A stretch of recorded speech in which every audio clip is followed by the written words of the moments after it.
Ladies and gentlemen, welcome back once again. It is time to postulate, and it's time for Lost in Postulation. I am Neil Fitzpatrick, and I'm joined by a man who is freshly devastated by the news of the passing of his political hero. I'm talking, of course, about Silvio, but I'm talking, of course, about Nicola Volpe.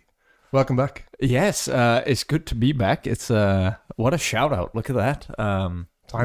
Timely, very much. We're at the time of recording, I think, just a few hours removed from the passing of one of your mentors, exactly, Silvio Berlusconi. At what stage of grief would you say you're in? Are you in denial still? I think I grieved about probably 12 years ago when he ran the country's economy into the ground and purportedly had parties with underage workers. Allegedly, we definitely don't want any lawsuits. Exactly. On the postulation But station. The interesting thing now, we've talked a lot about succession on the podcast. Everyone's probably sick of hearing about it. I don't care, because when you're reading those obituaries and now the already like aftermath articles, it sounds it's like what's going to happen with the quote unquote empire, etc. and everything, warring factions within the family potentially, etc. And it's something that could be scripted. Could get interesting, but I'm very interested, as you say, to see now in the coming days how balanced or how fair the obits really are. Because I mean, you will get some Logan Roy style. Well, he was a great man, and we didn't always agree with his approach. And then you will get some, gloves off. Putin came out with a full-throated endorsement as he will have done, being one of his best buddies. Jeez. But it's bizarre. I mean, within the context of Italy, he basically dominated the political scene, before that the business scene, I'd say, for definitely my lifetime, but also my parents' lifetime. So it's interesting to see the different, when you put up the BBC or CNN or the Times, it's much more, let's say at the moment, this more balanced view of, telling about his life, and then, but wrecked by scandals which overshadow everything, etc., which is the balanced view, I think. Whereas in Italy, it's very much like, kind of a goodbye to someone that has really shaped the country, all of this, the legend, etc. For better or worse. Exactly. So it's bizarre. It is. It reminds me actually a lot of if you'll indulge me, the first Harry Potter book, Harry Potter and the Philosopher's Stone, when Harry goes to Ollivander's wand shop to get his wand. Yeah. And he is given the wand by Ollivander with the same phoenix tail feather that was used by Voldemort, right? Mm-hmm. And Ollivander says this sentence to Harry, which is, Voldemort, or he who must not be named, he did great things, Harry. Terrible things, but great things. Great in terms of the magnitude and the influence, for better or worse. So, of course, if Ollivander said that today, he'd be promptly cancelled, and right. His Twitter would be deleted pretty soon after. But that isn't the case, of course, in the wizarding world of Harry Potter. And I do think that same quote would probably be rightly applied to Silvio in this case. I mean, like him or loathe him, like him or loathe him, and many people maybe are on the second half of that equation. You have to acknowledge the fact that the guy did a lot of stuff.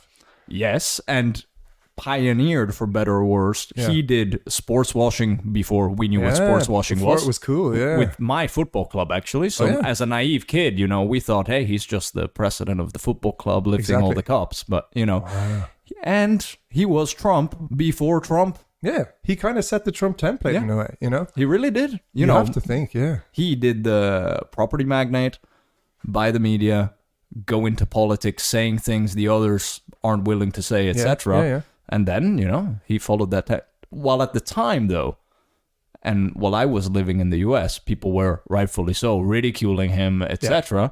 Little did they know that just a few years later, it would be taken to the square power on home turf, right? To the nth degree, absolutely. And I mean, that book is still not quite closed either. Let's see if Trump comes back for a second run. But he's around. Let's see. I don't think he's been showering too much, though, because the shower, there's a bunch of documents that he took from the White House apparently stored in the shower at Mar-a-Lago. That's, he doesn't need that. Photographic evidence there. I gave up on that years ago. But in any case, here we are, back once again to postulate. Yes. We have a brilliant show lined up, I think, today. Another set of that's what we do. Cool topics. But before we do, and before we get into that, let's do our quick bit of housekeeping as we always do. Dropping first of all our social links. We have our Twitter account. That's at inpostulation on twitter.com. Always happy to hear from you. Absolutely. And we have an email address. CO at Twitter at the moment, is there, I believe. Or incoming, right? On the way, right? Yeah. I'm kind of, I deleted any access to Twitter long ago, so I'm like not quite in the loop, but we have a Twitter. We have a Twitter, podcast, and we're very we're very into it. So please do use that. And we do also have an email address that is @impostulation@gmail.com. Always happy to hear your postulations, thoughts, No, feedback. that's not it's lostinpostulation@gmail.com. That is very true. Do not send an email to the one I just mentioned. It won't reach us unless that's what your intention is. But yes, it's lostinpostulation@gmail.com, not @impostulation, which is our Twitter handle. And there you go. You can also, as you can tell, Neil, being part of a different generation than most of our listener cohort, he'll do the snail mail correspondence as well. He'll throw a link out on that. Absolutely. Carrier pigeons are welcome. I leave my window open for an hour each night, and if any carrier pigeons show up, that is always great. There you go. You're all about kind of connecting things to Harry Potter-ish today. There you go. They're owls. They were owls, to be fair. But I think there's a lot to be said for it, yeah. Wouldn't you be delighted if someone sent you a carrier pigeon? I think it would be brilliant. Like, I would be fascinated. That is a startup idea, if ever there was one. Carrier pigeons. As in nowadays, carrier pigeon, right? Because it's like, show your loved one you really care, give them a memorable moment, you know? Yeah. Like in the days of everyone texting everyone, like that, there's no meaning to our correspondence anymore. Jeez. So imagine if you texted someone saying, hey, open your window and just wait, Maybe with the help of AI chips implanted into these carrier pigeons, we can send them in the programming. Yeah. Wow. Another great startup idea. Filing all the patents for these things that we haven't actually started working on. This is the audio evidence for when someone else does it. We can. That's true. Yeah. It's all here. It's all here. There. Once they start digging into, if they get, to minute 6 of the podcast. That is for sure. Yeah. For sure. Yes. Neil, last week, I wanted to start things off with this. Last week, we talked about dry cleaning. Yeah, we did. The legendary $2.99 dry cleaner in Charleston, South Carolina. Sure did.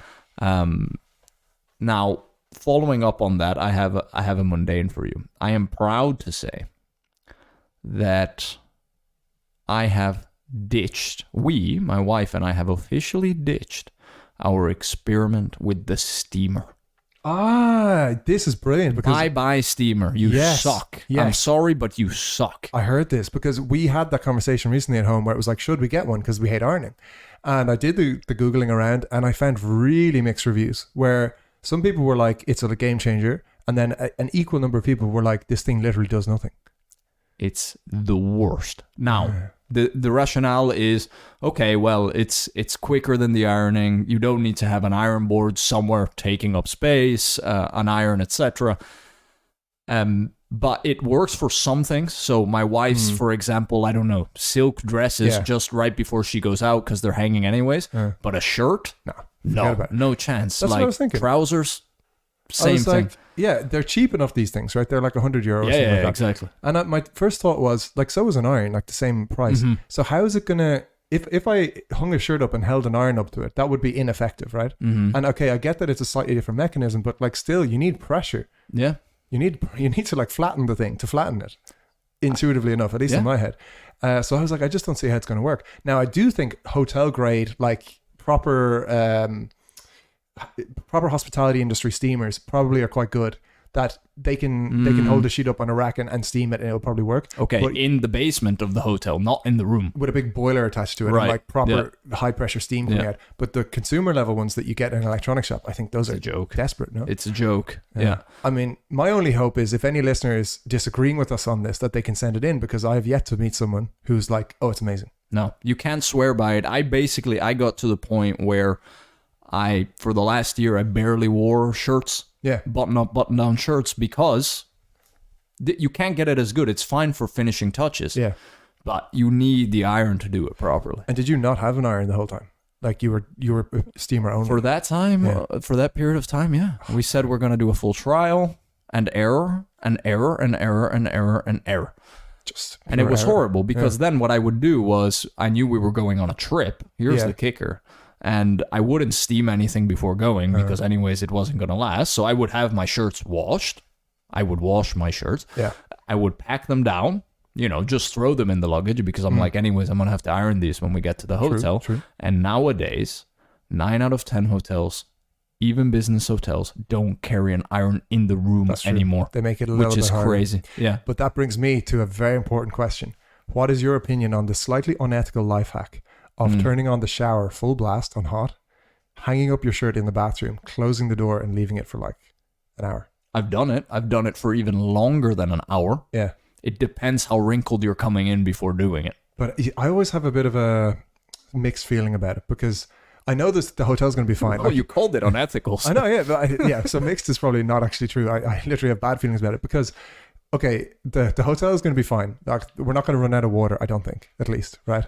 I don't understand hotels. Anyways, it's their problem. It is right? their problem. Yeah. It is their problem.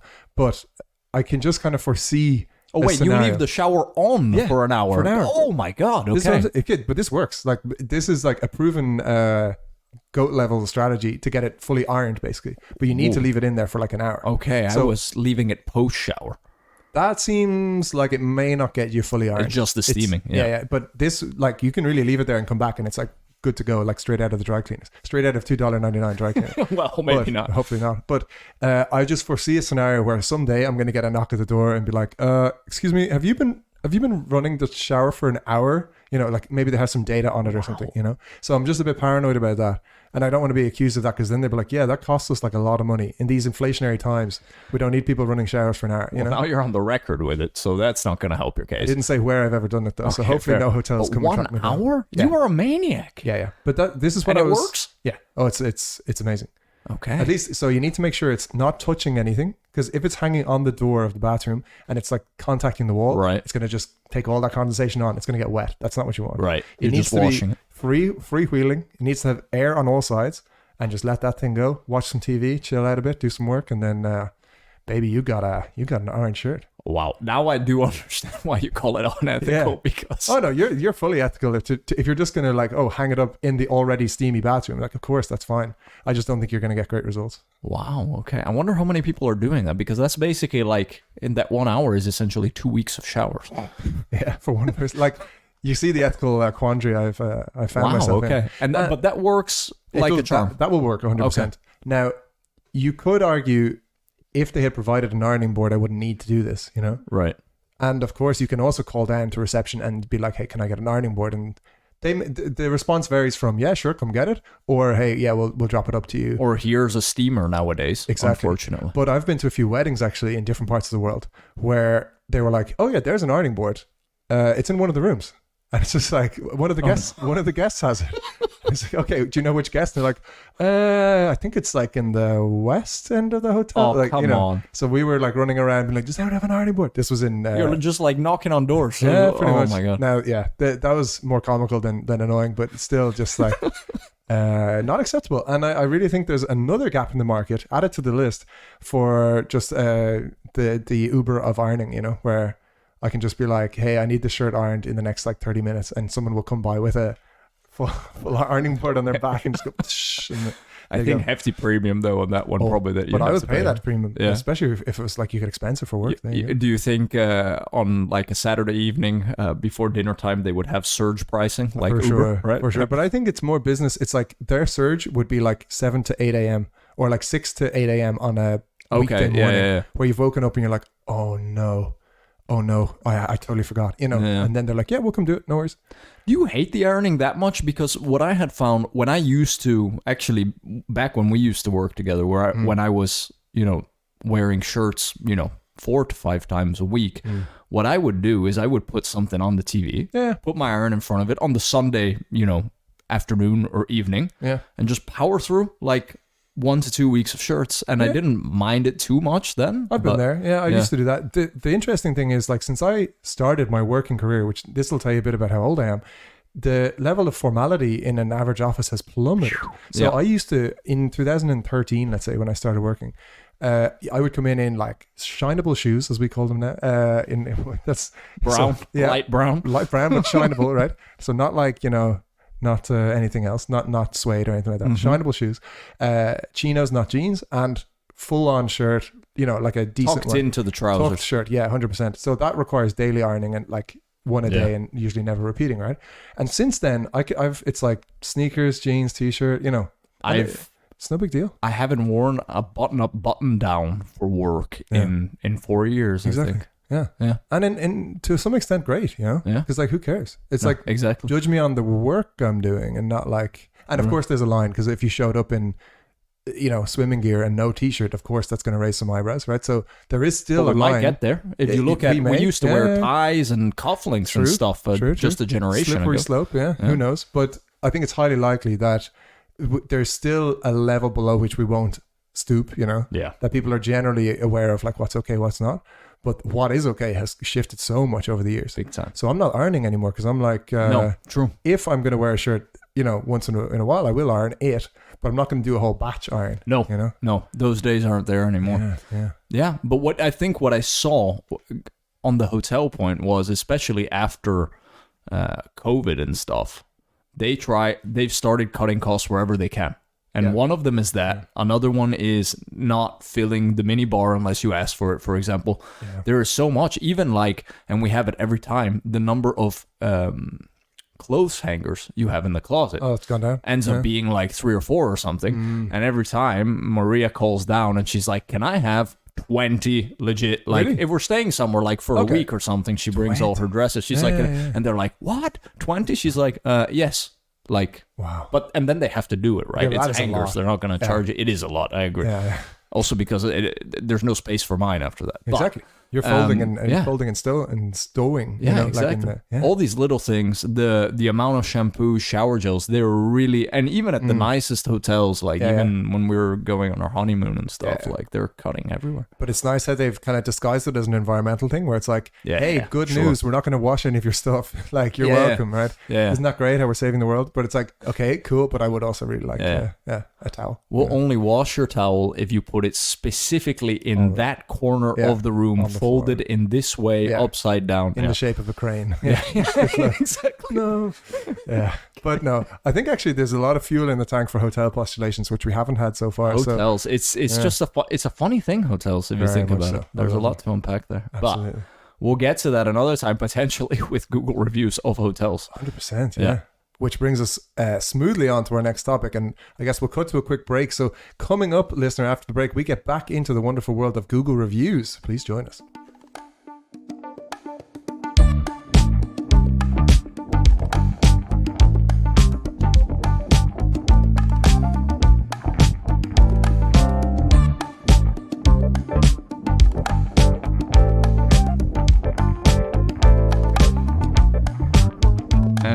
Welcome back, listeners, to Lost in Postulation. We're coming here to our core segment now, which has become recurring, which is diving into mundane Google reviews, where we basically each bring to the table some Google reviews of very normal, average places, but we filter for the lowest reviews, and then we try to determine, is that a fair shout or not? We really go maybe too deep into these, but it's important. It drives accountability. I can't even quite explain why it's so fun or it's so interesting to me. But there's something about the mundanity, the sheer everydayness of it, that just makes it endlessly entertaining. So before we start, actually, the only one thing I was going to get it to was, we know that our reach is growing geographically, right? Yeah. And we actually know that probably there's listeners not too far from some of these places that we've dug into, coincidentally. And with the example of $2.99 laundry, which is based in Charleston, South Carolina. Yeah. I'm super curious to know, do they actually do any dry cleaning, or do they, as we said last time, do they just iron the stuff and give it back, right? So if anybody is ever in that kind of part of the world, if they're in Charleston, or if they know anyone in Charleston who's nearby, could you actually just swing by? I'm not saying use it, I'm not saying pay, just stick your head in the door. If you see a dry cleaning machine in operation, that's all I need. Then I'm happy. But my theory is they don't have a working dry cleaning machine. Yeah, I second that. But for the listeners that now coming into the summer season might be traveling to Paris, actually. Oh yeah, Eiffel Tower. Yeah. Can you please wager $1 or $2 on the cup game under the Eiffel Tower and let us know how it turns out? Spoilers, you'll lose that money. Scammers everywhere. But just don't double down. That's the big lesson. Lose your euro and move on. And for those that have no clue what we're talking about, you can go back to the last episode, to the middle segment of it, and you'll find all of these Google reviews. Highly recommend. And then let's pick up where we left off a bit. So how this works is we have found some places which are delightfully mundane, all on their own. and in particular have mixed reviews on Google. So at least on my side, I'm targeting places with like a 3-point something average score. Difficult to find though as an average score. Very difficult. Yeah. So the way I do it is I search for the mundane thing in general, like laundry or whatever, and then scroll, and sometimes you're scrolling for like quite a few minutes before you find a place where it's like, whoa, okay, what's going on here? Yeah. So that's what I've done here in this case. So I think I'll kick us off with our first one. Right? All right. So first question for you, sir. Have you ever been to Kansas? To Kansas? No, I haven't, actually. Not many people have. No. I feel like Kansas is a sadly overlooked state when it comes to tourism. Considered a flyover state, in fact. You would think, yeah. And perhaps rightly so. It's very flat. There's not much there. No. However, what there is a theme park. And not just any theme park. Okay. Fun park. Maybe theme park is already a bit generous. Okay. There is a magical place called All-Star Adventures. Oh, that sounds magical. Which is based in East Wichita, Kansas. Okay, we're going to Wichita. We are going to Wichita. Is it Wichita? Wichita? I don't know. Wichita. We're going to be saying it a bit. So Wichita. Yeah. They have let's go with Wichita. I think it's Wichita. Yeah. Anyway, there is a place called All-Star Adventures. And when you're scrolling through the rival theme parks in this part of the world, they're all about like 4-point this, 4.1, right. 4.2. And this place comes out with a challenging 3.7. And that is after 1,346 reviews. So they have had their fair, shot at getting decent reviews. So 3.7, I think, is quite poor. It's quite poor for All-Star Adventures. Now, with its 3.7 stars, it's been getting, just recently in the past few weeks, absolutely review bombed. So like just in the last few weeks, it seems like something has gone horribly wrong. But the first review I'm going to start with is actually from 9 months ago. Okay. And it's from someone who goes by Coco Monkey. And they have 25 reviews in Wichita. So we're talking about a real local legend here, someone who knows professional. The city. They know the game inside and out. And Coco does not mince words. This is a 1-star review from Coco. Okay, Coco. And again, like last time, I'm going to be reading it word for word. I'm not adulterating anything. I'm not editing. This is what Coco said. Appreciate it. Coco Monkey. Definitely not his real name. Coco Monkey. Exactly. Okay. First and second name. Yeah. Coco says, where do I start with this painful trip to what used to be a fun place? And Coco would know. It's a local guide, Okay. Well, the equipped outside, like the Tilt-A-Whirl, the Octopus, and other rides were closed, quote unquote. Okay. But we soon found out the lazy employees were inside chilling. It was low 90s today, so I guess the snowflake staff must have been melting. Then, it goes on. Then, after a Karen we met complained, a whole herd of employees came out to open the rides. Then my kid got stuck halfway. on the go-kart track as the attendant just sat there. We had to yell to get his attention. See picture below. And there's a picture of a guy, like a yelling attendant. No, this is the lazy employee. He looks pretty lazy, but you're now famous, Snowflake. That was outside, says the review. You're on a podcast, Snowflake. Yeah. Then we get to the better part now. Then we came inside to win some tickets. Now, for a lot of listeners in Europe, this might not be as common, but apparently places like this, like Chuck E. Cheese, etc., they have all these little games, right? And you get tickets, big long reels of tickets, and then you bring them in. Yes. And they supposedly let you exchange them for prizes. Confirmed. Not so, as is the case here.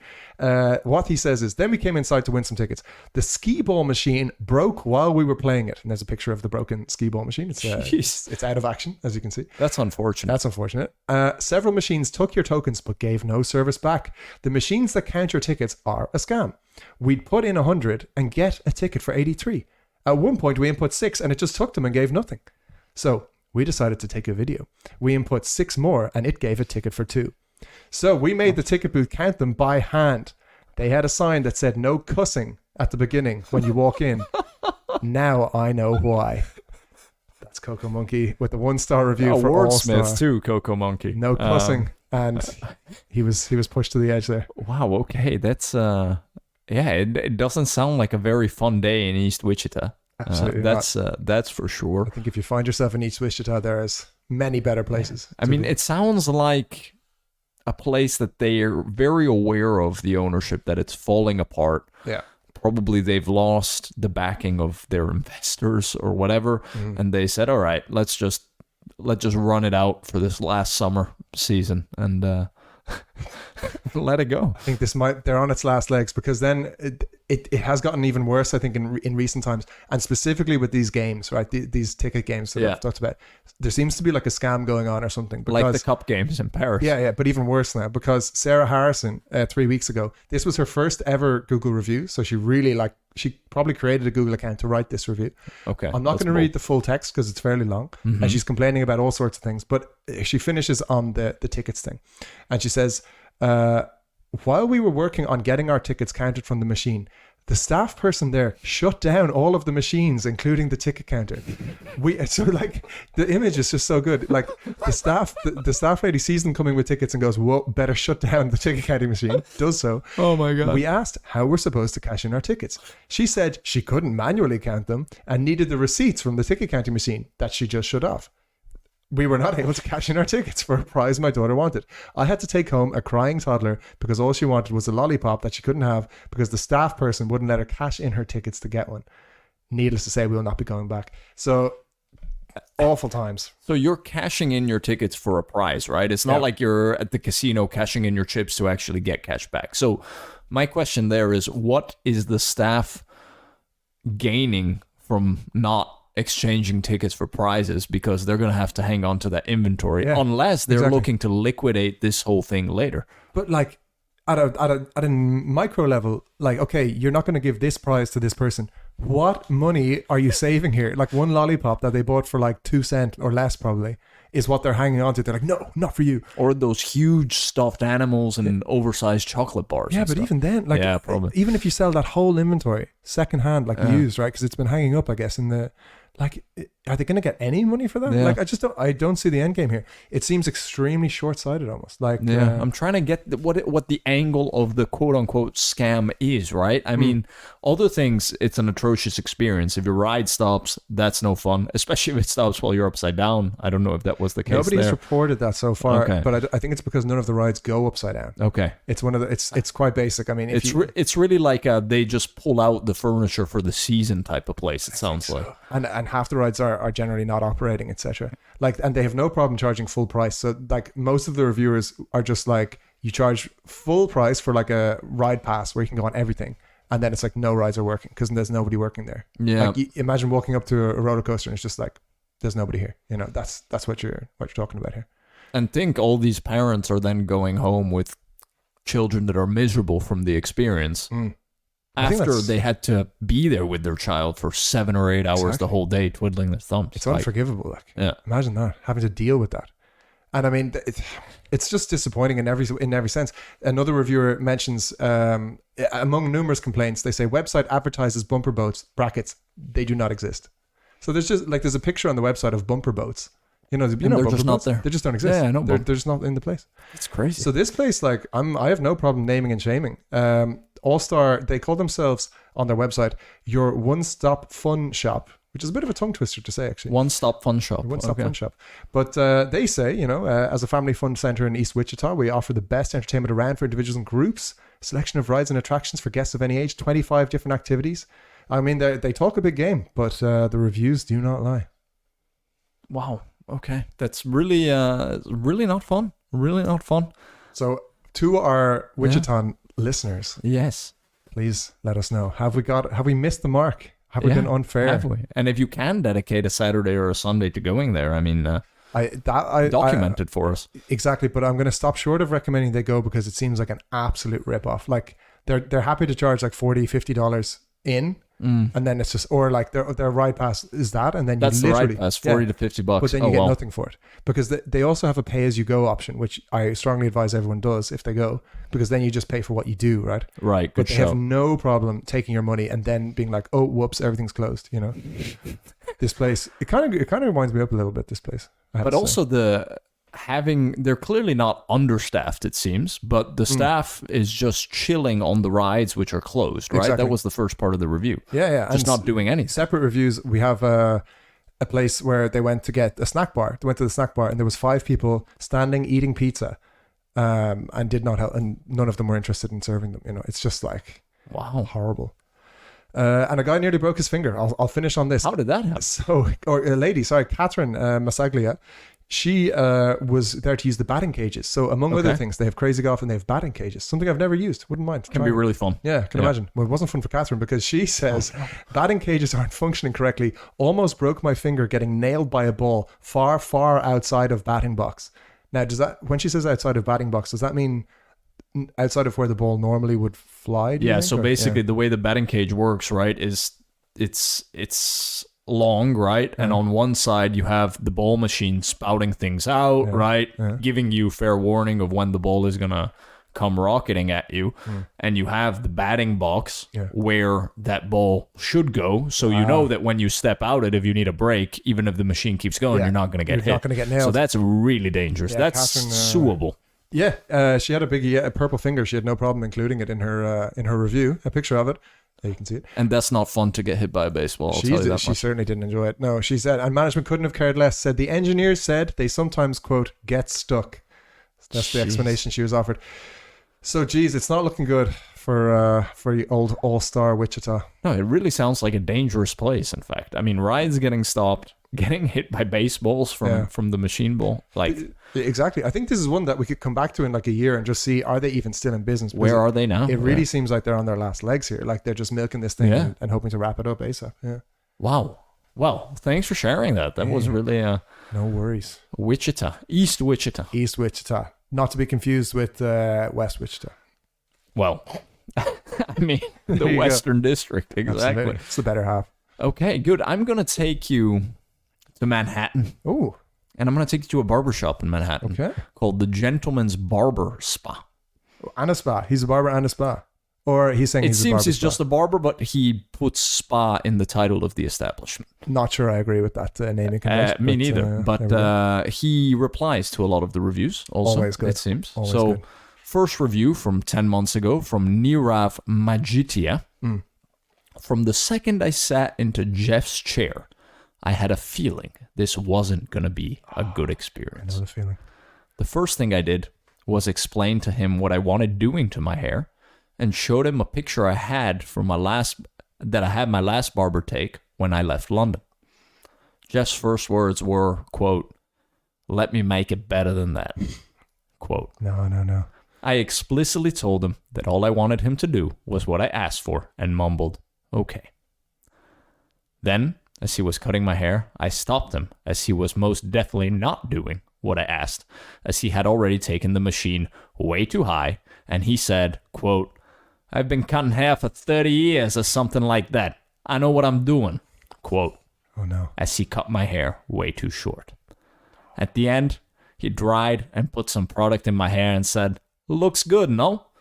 And my response was, "No, this is exactly what I told you not to do." Love that. Looks good, no? No. Just straight up. To which he didn't seem to care.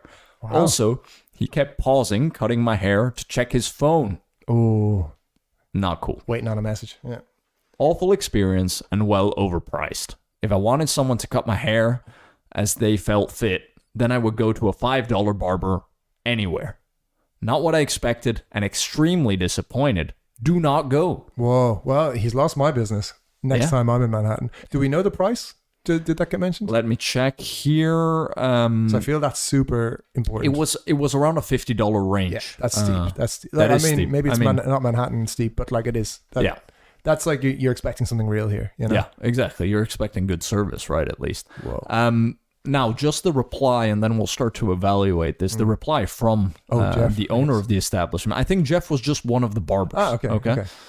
This is definitely not indicative of the kind of service we strive to provide to our clientele. Ooh. We are very sorry you were not happy with your experience at Gentleman's. We would like to offer you a free product as an olive branch. Please call the shop and ask to speak to the owner. Interesting? I mean, okay, so graceful reply, a free product. I mean, that's not going to undo looking like an idiot for the next month. Yeah, because this reviewer, what was the reviewer's name? Do we get that? Nirav, because Nirav got his hair ruined. Like he got his stuff properly messed up. Yeah. Like he's not happy. So I think Nirav at a minimum needs to get his money back, right? Like first and foremost. And the fact that the owner is coming on being like, you can get like hair gel if you want, like that's not going to cut it here. I would say. Maybe he doesn't even wear hair gel. So yeah, exactly. So even worse, he's going to be like, what am I going to do with this? It's not a winner. Have you ever been in the situation where you tell a barber to do something and he does something so different that you really have to try to mess something up? Like, actually not so much. So I'm just thinking that the majority of disasters, like we've all had disasters, right? Yeah. But a lot of them have been of my own doing, I have to say, like where I've gone in with an idea being like, can you shave it off? Or like, short on the sides, a little longer on the top. Trying something new, give this a go. And then the barber does what I exactly told them. And they're like, there you go. And I'm like, okay, thanks. Like, and it was a big disaster. So I don't think I've ever been so unlucky that it's been like a complete disaster, like what Nirav just had here. No. And there are also the situations where you get a haircut that's so bad that then you have to cross the street and go to another guy to just get it shaved. I've never, luckily, have you had that? I've had that once. Oh, man. Yeah. That's painful. Yeah, it was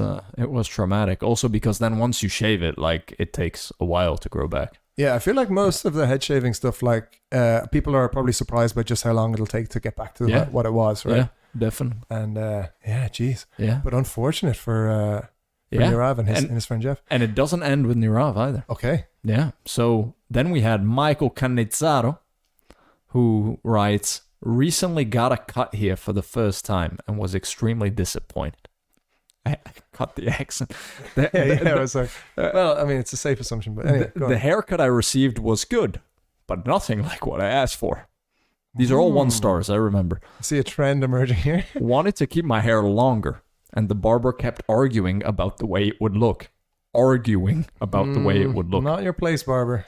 Also, I originally had an appointment with Jeff. Oh. But when entering, Jeff sent me to another person, only to tell me after that the barber I went to was not in fact Jeff. Wait. So Michael had an appointment with Jeff. He comes in and Jeff says, go over there. Does he know Jeff? He's like, that's definitely Jeff that he... Apparently. Okay. Yeah. No, he doesn't in that moment. Exactly. Right? So he goes over there. Okay. Let's say Freddie cuts his hair. Okay. And then after the cut, he finds out that that's Freddie and the other guy that didn't cut his hair is Jeff. Okay. Nice guys, but super unprofessional. Yeah. Will definitely not be back. When you have an appointment with someone, you should stick to that appointment. Now, he's pontificating a bit, but I understand. I'm not the type of person to usually complain. That's a classic in 1-star reviews as a qualifier. And yet, here you are. Yeah. And did not want to make a scene at the place. Okay. But found this to be one of the most unprofessional barbershops I've ever been to. Very surprised to find this at a city barber. ... I think that's like, I think like this is a bit harsh actually, this one, because okay, he's not happy with the haircut, right? But he doesn't dedicate much time to the review to that. He spends most of the time being like, oh, I wanted to be treated by Jeff, but I got Freddie instead. Which shouldn't be a big deal. Yeah, like that happens. And okay, maybe because he said it's his first time there, right? So he doesn't even know if Jeff makes a good cut or not. It's right? like his chances. Actually, what we heard earlier is Jeff is really bad as well. So he might have dodged the bullet anyway. Yeah. But the main thing is like this happens, right? And maybe there's a point here that they could have said, look, Jeff's super busy. I'm Jeff, and it's I'm super busy, and would you mind going with Freddie? And then if you get his okay, then it's all fine. But I think 1 star for like, oh damn, I got a haircut from someone other than the guy I specifically asked for. Yeah, that feels a little bit harsh. Yeah. Now, but if it was a bad haircut, it's a bad haircut. Fair enough, But also, it's what I'm struggling with is it's a male barbershop. There's not that wide array of services that you can have. Yeah. Like the only thing you really need to be aligned on is the type of cut you want. It's not like you're accidentally gonna get highlights or hair coloring when you didn't ask for it. Yeah. They replied to this one as well.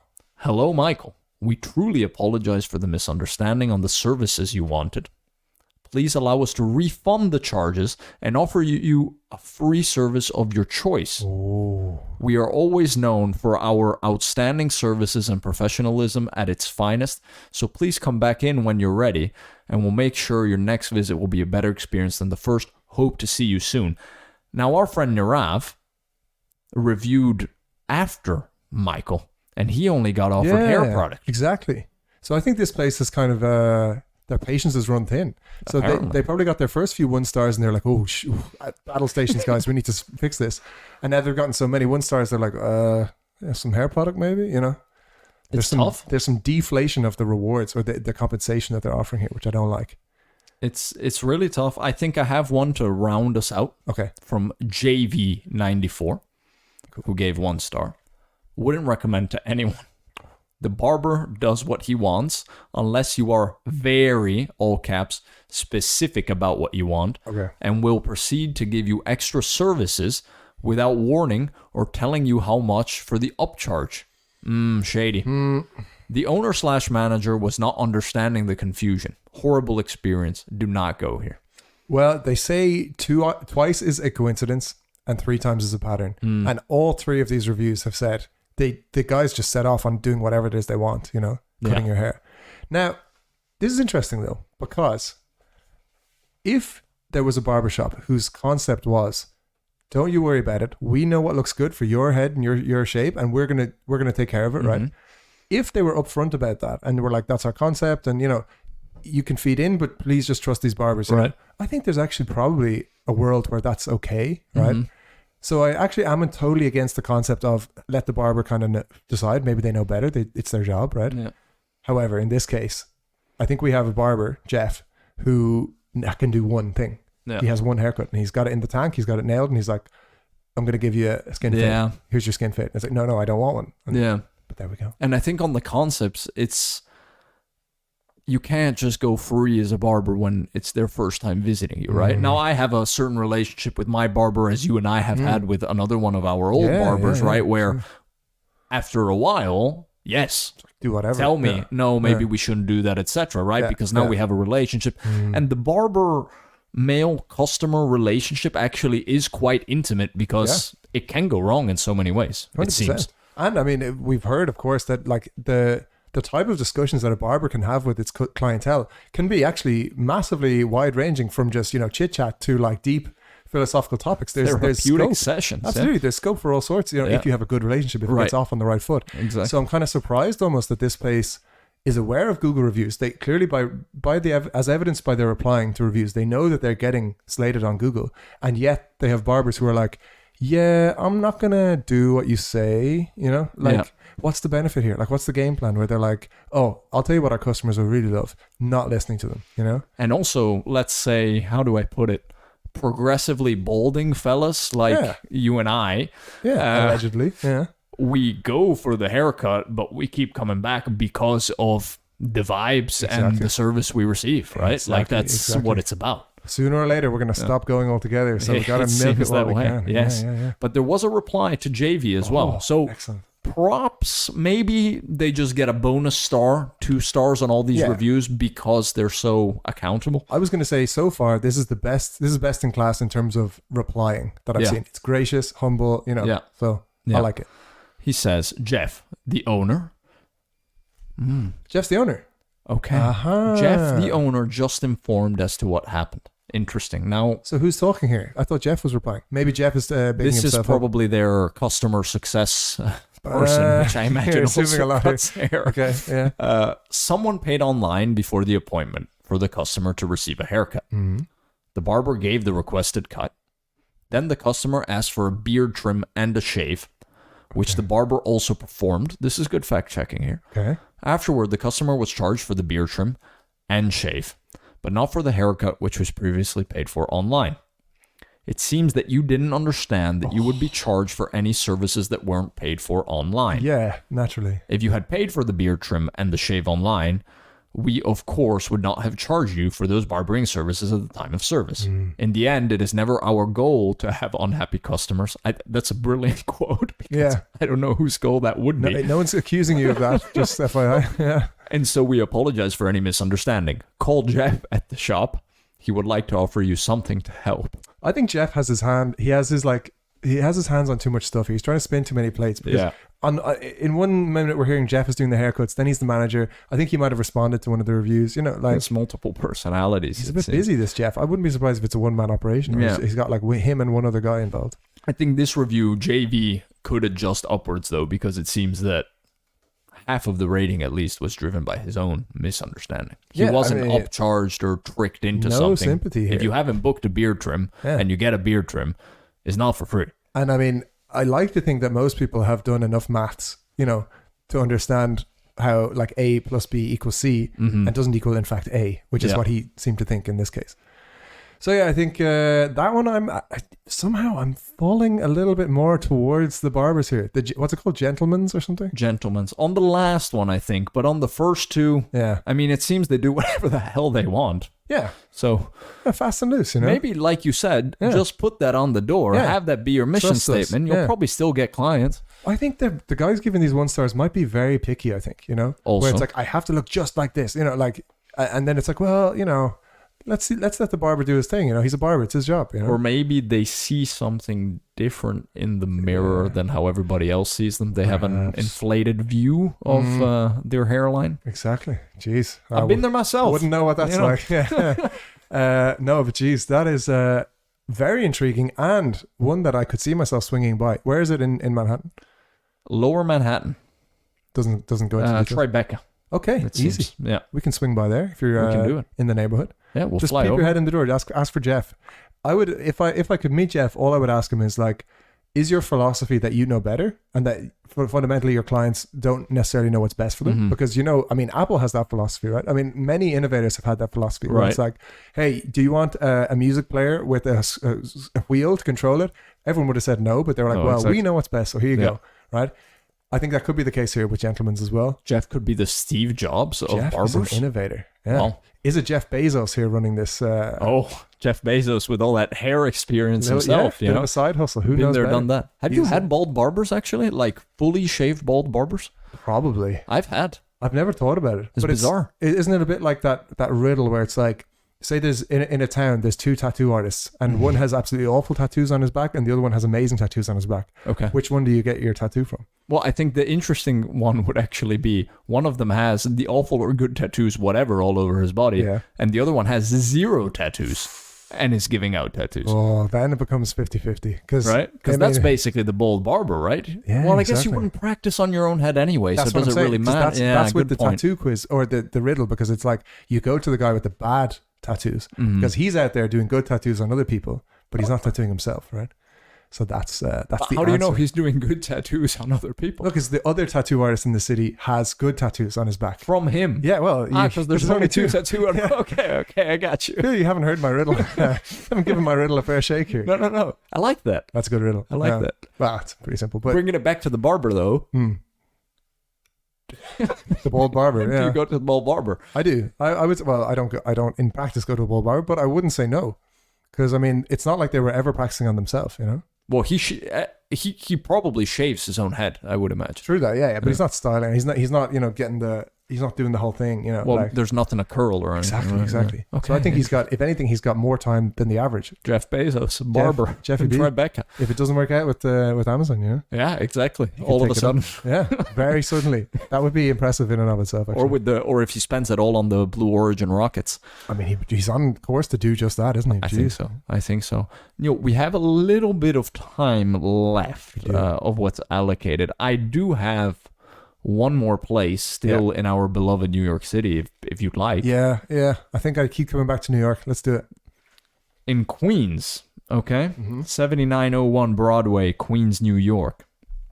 Elmhurst Hospital Center. Now, Elmhurst Hospital Center has more than 1,300 reviews. Okay. What's the overall score? Is at 2.6. No, these are rare. 2.6. If for any listener who's not aware, this is very rare in the Google Maps game. Even for the hospitals, I can confirm. Yeah, this is big.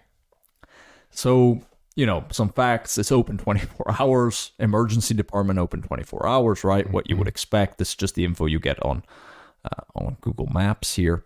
And the first review I wanted to share with you, someone that's made 8 reviews. So, a player of the game. Yeah. Rob Whitman. 1 star. A month ago, my friend cut her hand with a razor blade and needed stitches. Ooh. She was losing lots of blood.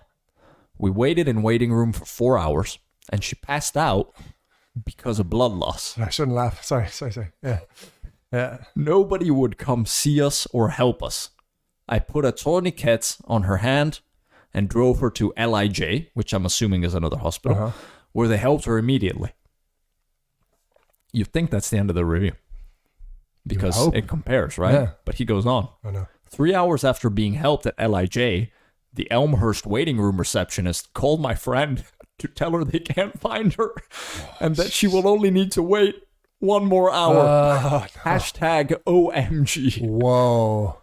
That's pretty severe. And there were a lot worse, like some that were so bad, like I really didn't want to bring them up and read them out. Like this ER is just a shit show. I mean, here you're talking about someone apparently losing a lot of blood.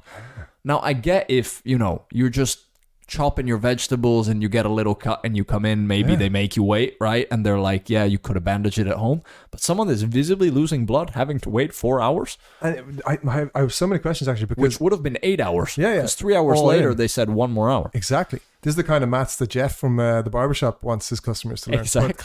But, what I'm wondering, first of all, is... don't they triage everyone who comes in, right? So she would have come in with like her hand falling off, with blood coming off. Right. And at that point, they would have been like, right, let's get like a crappy little bandage on it, Yeah. So how is she still actively losing blood for like 6 hours?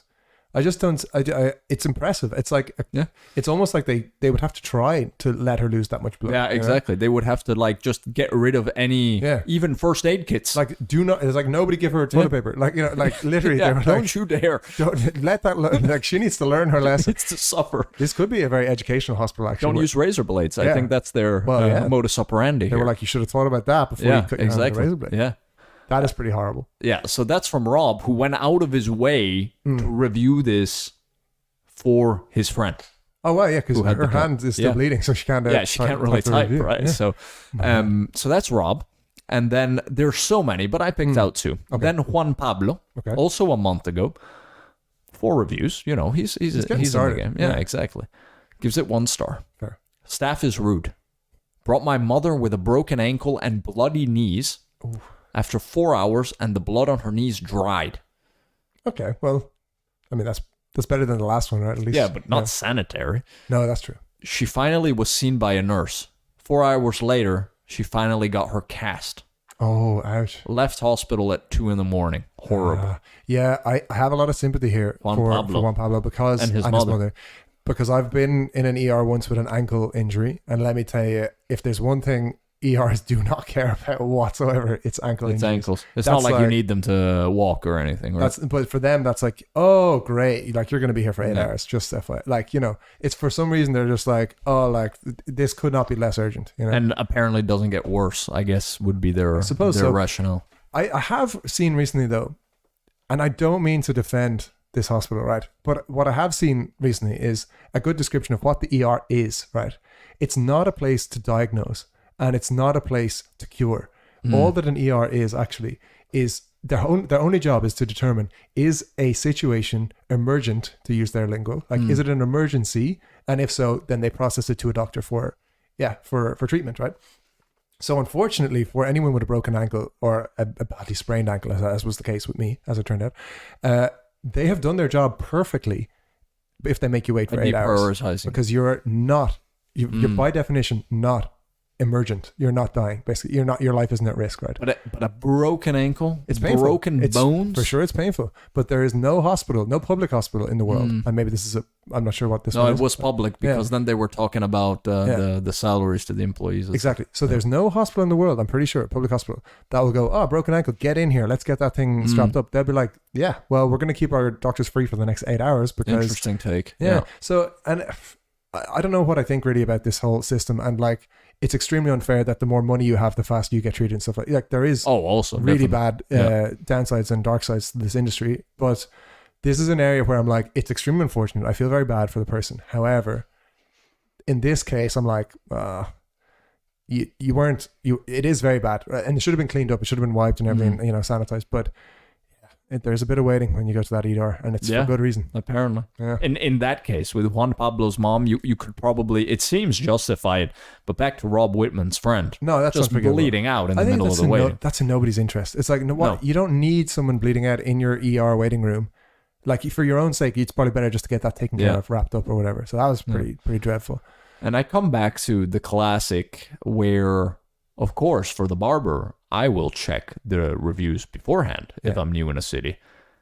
But for the hospital ER, when am I going to check the review? Like, I appreciate the work these guys are putting in and making these reviews. Review your hospital. But, you know, if I'm in the neighborhood with an emergency, friend that's bleeding out, I'm going to take them to the closest ER. But then again, right? And this was a famously low review score. This was like 2 point something, right? 2.6. But you have to also, I suppose, assume that nobody is reviewing a great hospital experience, really, not that often, because like it's one of those many places, like a dry cleaner, where it's like they just do their job, and it's like, I'm not going to give 5 stars because you cured me, because it's like it's literally what your job is, right? So I think hospitals probably over-index on negative reviews, because the only people leaving reviews have had an extremely negative experience, where it's like literally I came out worse than I was when I went in, right?